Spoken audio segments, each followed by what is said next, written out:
आईपा जो आज हम लोगों को इतना रूद पे और सच्चाई दिखाने का काम किया है, इसका बहुत शुक्रगुजार हूँ मैं।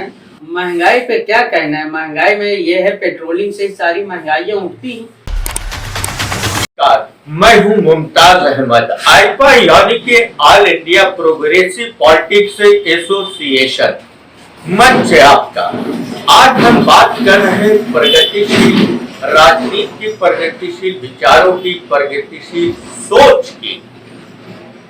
लगातार हम अपने दर्शकों को आईपा मंच के जरिए धरातल की वो सच्चाई उजागर करके दिखाने का प्रयास कर रहे हैं जो कि आपने न देखी होगी और न सुनी होगी।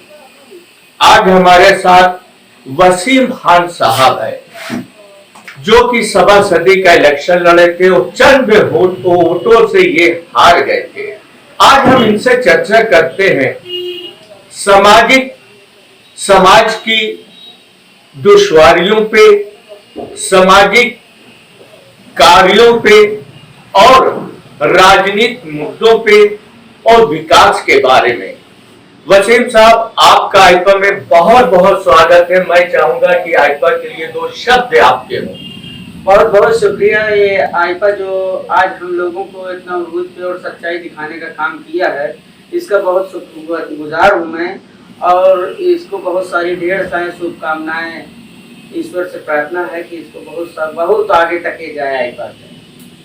वसीम साहब, आप सभासदी का इलेक्शन लड़े थे, तो क्या सोच थी आपकी, क्या सोच के आपने इलेक्शन लड़ने का मतलब प्रयास किया?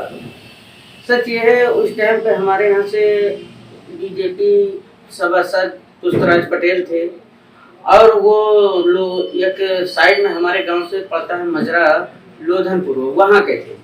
तो वो अक्सर देखते थे हमारे यहाँ ना कोई साफ सफाई कुछ नहीं हुआ करती थी। तो हमने कहा कि आज जाओ, हमें भी कोई काम करवाना है तो उनके यहाँ जाओ, वो भी 10 चक्कर लगाओ, कभी मिले कभी न मिले। तो हमने इसी वजह से हमने कहा ये गंदगी समाज की कुछ दूर हो जाए, क्योंकि हमारी भी वहाँ जो है तो मैदान भी है, सारा मेन गाँव वही है, नगर पालिका का असली। तो हम इस वजह से चुनाव लड़ने की वहाँ से सोचे थे कि हम विकास कर सकें, साफ सफाई के मुद्दे पे और बहुत सारी सहूलियतों प्रदान करें अपने लोगों को। महंगाई पे करते हैं कि जैसे चर्चा आम है कि बहुत महंगाई, तो आपके नजरिए से महंगाई पे क्या कहना है आपका? महंगाई पे क्या कहना है, महंगाई में ये है पेट्रोलिंग से सारी महंगाइयाँ उठती हैं। आज जो 60 साल में नहीं किए, वो सच है। बीजेपी वाले कहते थे कि जो हमने 60 साल में गवर्नमेंट की कांग्रेस की सरकार ने नहीं किए, वो हम 7 साल में कर दिए। सच है, कर दिया, उसके लिए हम दाद देंगे। क्योंकि जो पेट्रोल 55 रुपए से डायरेक्ट सेंचुरी मार जाए, उससे बेहतर कुछ नहीं हो सकता। खाद 1400 रुपए पार कर दिया और भी डीजल ही से सारा कुछ सामान उठता है। और हमारे कृषि यंत्र जो भी है, यानी या तो सरकार अगर किसान की हिमायती है तो किसान के खाते के लिए उसके लिए कार्ड बना के योजना कर दे कि हाँ इनको पेट्रोल कम मिलेगा। बिजनेसमैनों के लिए जो कमाते हैं, बिजनेस करते हैं, उनको दे दे। और जो किसान लोग हैं उनको डीजल में सस्ता कर दे। गैस जो 400 रुपए की गैस थी तो हम लोग थोड़ा सुकून से बना लिया करते थे घर में। और पहले इतनी आबादी नहीं थी। अब हम अपने बाप के 5 बेटे हुए, एक घर है उसमें 5 भाई रहते हैं, तो गैस चूल्हा भी नहीं जला सकते, गैस ही जलाएंगे। तो अब उस गैस को अगर हम 1000 रुपए की धराते हैं, 950 की गैस है, तो महंगाई तो चरम सीमा पर है।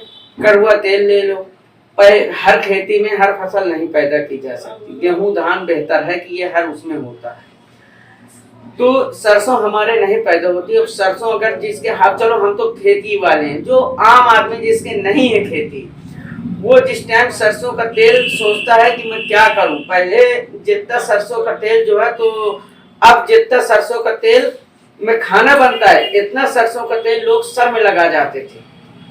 पहले इतनी महंगाई नहीं थी। गवर्नमेंट बोलती है कि हमने इतनी महंगाई इसलिए लागू किया कि हम जनता का बहुत ज्यादा सेवन करते हैं।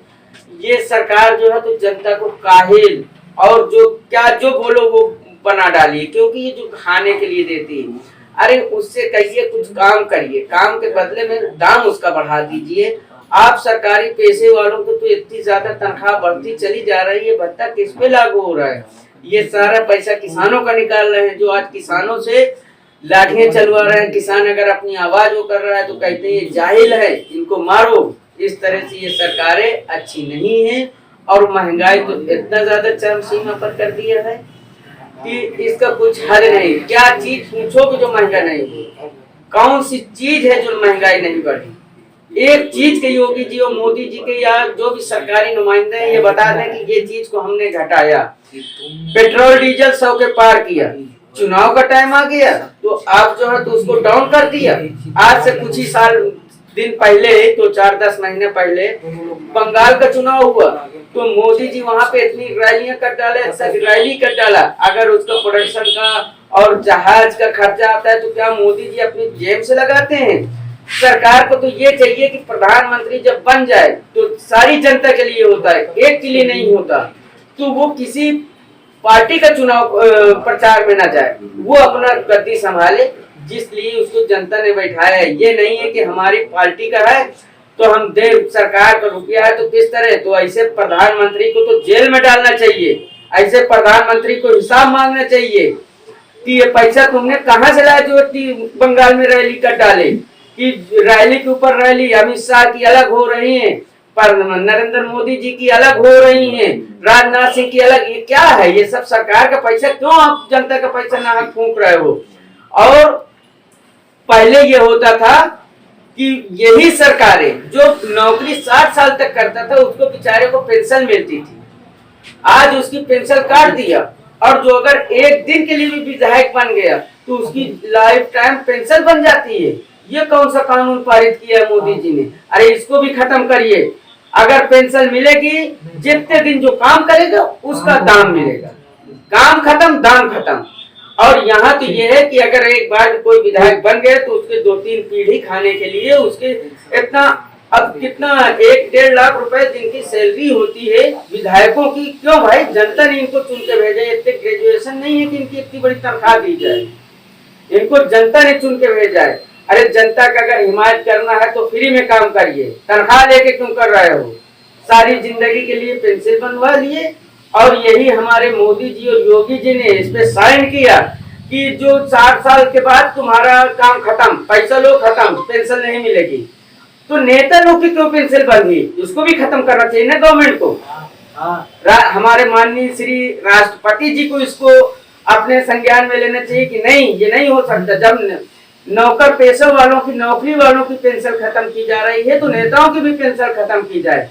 सच्चाई तो यह है, अमेरिका जैसे में होता है। बराक ओबामा की बेटी आज भी नौकरी कर रही है, राष्ट्रपति पद गया, अपना काम करने लगे। उसी तरह हिंदुस्तान में भी होना चाहिए कि काम आपका पद गया, आप अपना आम आदमी हो गए, कोई सिक्योरिटी नहीं, कुछ नहीं, आप रहिए या न रहिए।